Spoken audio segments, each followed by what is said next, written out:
अस्सलाम वालेकुम दोस्तों, आज मैं आई हूँ अपनी खाला की हवेली। इनके पास दो बकरियाँ हैं। इनकी एक बकरी ने दो छोटे छोटे से प्यारे से बछड़े दिए हैं। एक बकरी है और एक बकरा।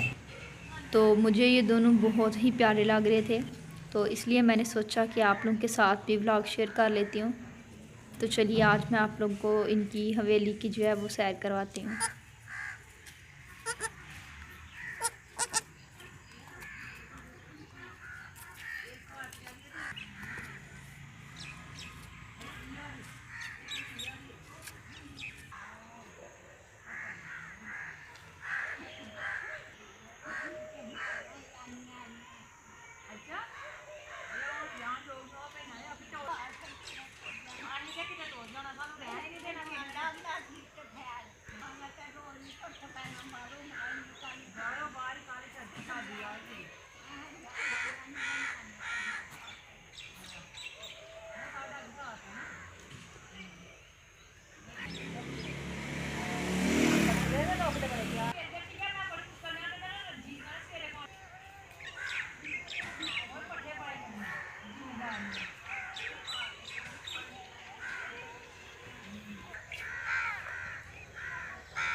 इन्होंने एक साइड पे लहसुन लगाया हुआ है और एक साइड पे शलजम, पालक, धनिया और मूली का बीज लगाया हुआ है।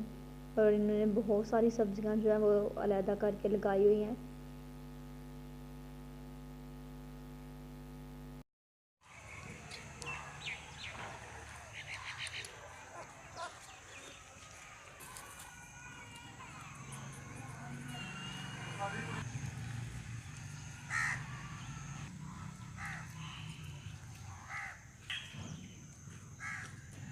बकरी नेट ते ना चाड़ियो।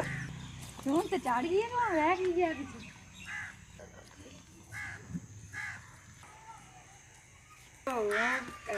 पुड़ी है का मरिया देख ਬੱਕਰੀ ਕਿੱਥੇ ਉਹ ਅੱਗੇ ਕੱਟ ਦਿਆ ਨਹੀਂ ठीक जाने हुन सारी दिहाड़ी इन्हां दी पासदारी करदी रही ते हुन मैं पुछया सानू की पका दे ये तू फिर जो मर्जी पका लै मैं ना बेच आ जा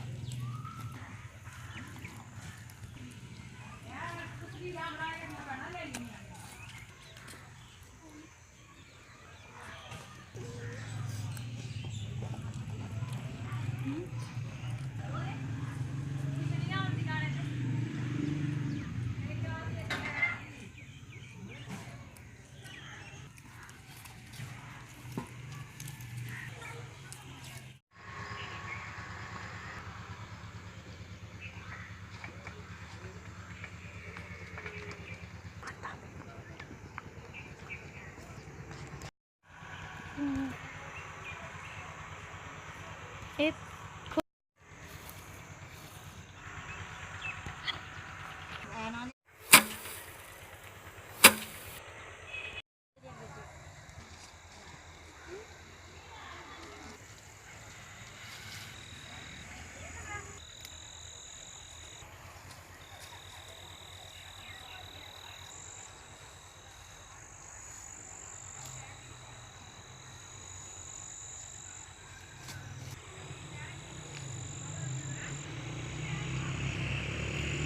ये क्यों नहीं